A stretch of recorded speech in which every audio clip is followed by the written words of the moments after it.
بسم اللہ الرحمن الرحیم۔ السلام علیکم ورحمۃ اللہ وبرکاتہ۔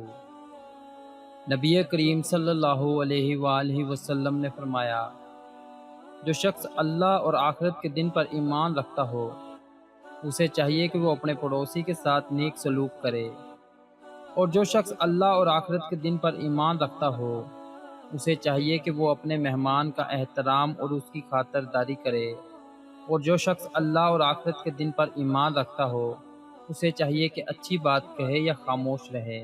سنن ابن ماجہ، حدیث نمبر 3672۔ آپ دوستوں سے گزارش ہے کہ اس حدیث کو زیادہ سے زیادہ شیئر کریں تاکہ یہ پیغام دوسرے لوگوں تک بھی پہنچ جائے۔ اللہ پاک ہم سب کو اپنے حفظ و ایمان میں رکھے۔ اللہ حافظ۔